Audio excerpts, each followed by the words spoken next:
Sawadee Krap. This is Vinh here. Welcome to my first video interview with artists and designers. 3 years ago, I interviewed Chun on my blog, and he was my very first artist I interviewed. Today, I'm in Chiangmai, this beautiful city of Thailand. I'm here to visit Chris and see what he's up to. Hi Chris, how are you? I'm good. Nice to see you here. Welcome to Chiang Mai. Thank you very much. I'm so excited to be here. First time in your studio. What a great studio you have here. So how long have you been here, Chris? Nearly 3 years. Wow. Originally we were supposed to come here just for 6 months, but we love it here so much. It's time just flies. So it's our 3rd year now. Wow, time goes fast, isn't it? But I can understand why. It's such a vibrant and so colorful. Yesterday I went to the textile market. It's incredible. Isn't it amazing? Yes. I go there every week. Not sure if you remember, but I used to be a textile designer. That's so right. I love textiles, and they have the most amazing range of Hmong fabrics and really beautiful embroideries and woven cloths and amazing. So it's a really good place just to go and explore and wander and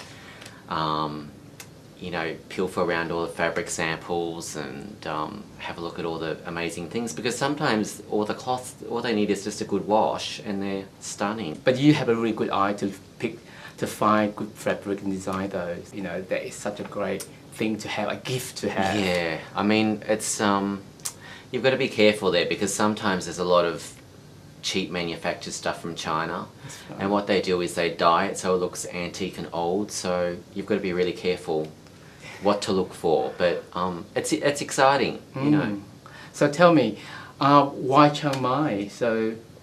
Well, my partner and I came here 3 years ago, and we really wanted to take a break from Australia and have a little sabbatical in Asia somewhere, and originally we thought maybe we would go to Bali, but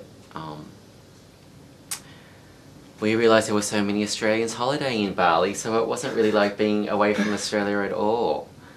And we came to Chiang Mai. This was our 2nd time, actually, and both of us said independently to each other, "Oh, what about Chiang Mai? Why don't we could live here?" And so originally we were going to be here for 6 months, like I said, and we decided to stay. And we've made a really fantastic network of friends, and I'm doing a lot of collaborations and consultations with some local companies here. Wow, that sounds great. So when you arrived here, I mean, obviously you can't speak Thai at the time. So how did you get by? What do you do? Like, how do you actually, make such a... You feel like a local here. I found that you're very local. So how do you do that? Oh, yeah. Well, everybody thinks that I'm Thai, so I could only get by so much with like Sawadee Krap and Krap and everything. So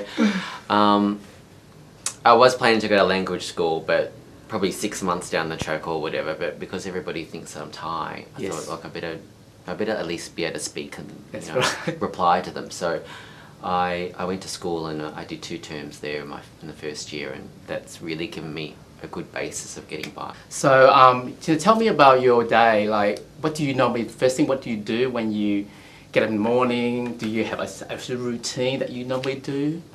Well, I have my coffee, and then of course, coffee. I usually check my emails, because I have clients all around the world. So I have a lot of clients still in Australia, and because we're 3 hours behind, the first thing I do is check my email. So I usually just check them on my iPhone in bed. And then I get up, have my coffee, and then either go to the gym or play tennis, and then I come into work and start the day. Yeah. But my days are always very different. Very different. Yeah. So how do you prioritize that? If you say a bit different, so just for example, if you have some projects, so what do you do? Well, some days I might need to go to the client's office and meet with them and discuss new designs, or other days I might go to like Hmong markets, or I might go out to a workshop and just have a look and explore and see what people are doing, meet with other artists or designers that I'm planning to work with, or meet manufacturers.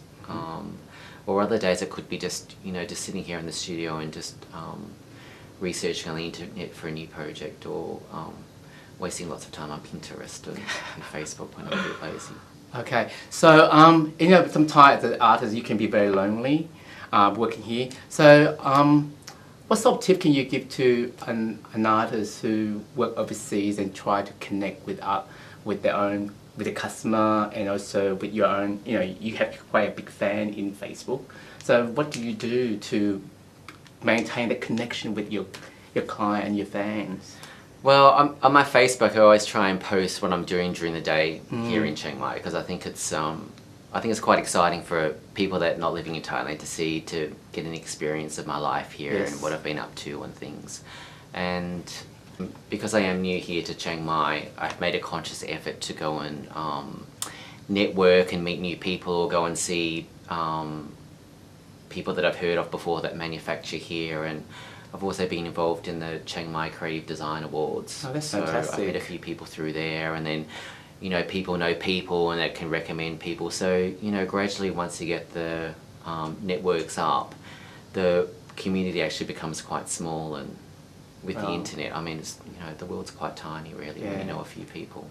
Thank you for the modern technology, isn't it? You feel like you're away from home, but it's incredible where, you know, you don't see anyone for so long, but it's just so close to you, which is fantastic. Well, Skype is amazing. I mean, you know, I video Skype with my nieces and nephew, you know, every week, and, you know, it's just like being there in person, That's really. right. So, I mean, all I need is just good internet and good natural light for my work, and I get to enjoy the lifestyle here in Chiang Mai. Yeah, I noticed there's lots and lots of artists here.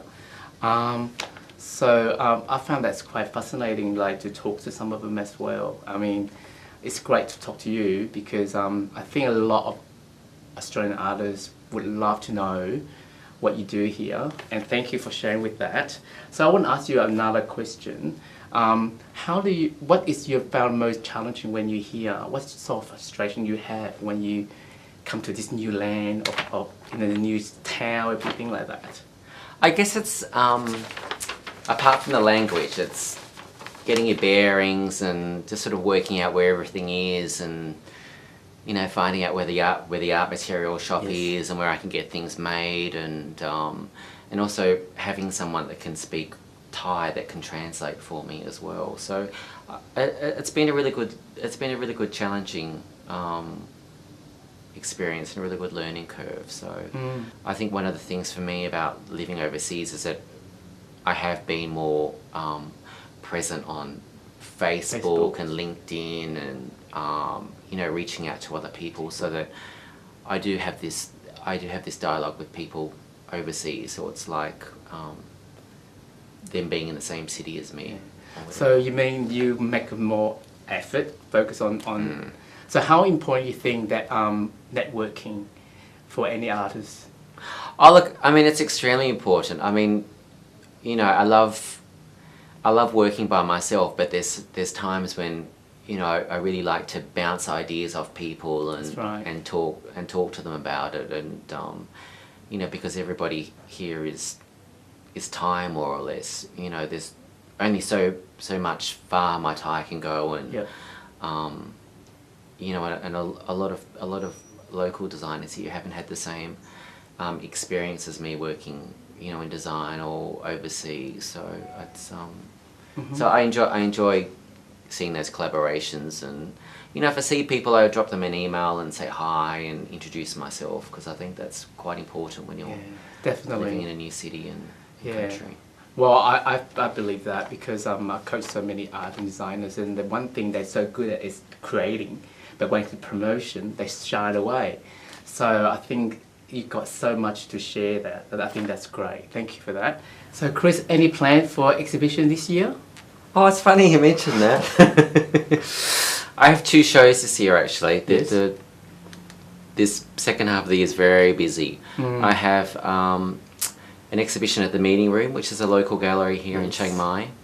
That's in mid-November, and then in early December I have a little exhibition at 137 Pillars Hotel, which is a little boutique hotel in Chiang Mai. Yeah, so I've been there yesterday. It's beautiful, isn't it? Beautiful. I don't know why. It's just like a gold discovery, you know, like it's so relaxing. And yeah, it's a really great place to come for a drink, and they do a really good afternoon tea there too.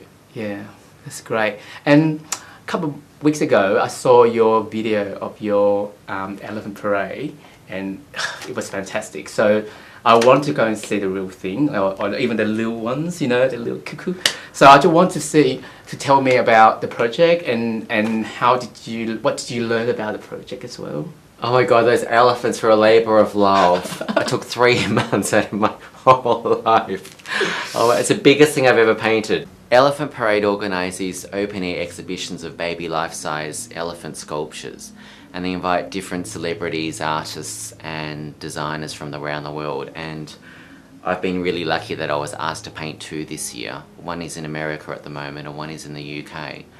And basically Elephant Parade raise awareness, and part of the proceeds from their exhibitions go to help save the Asian Elephant Foundation. So they've had exhibitions in Singapore, London, Milan, Amsterdam, and it's a really worthwhile cause, and it was such a great opportunity for me to be a part of.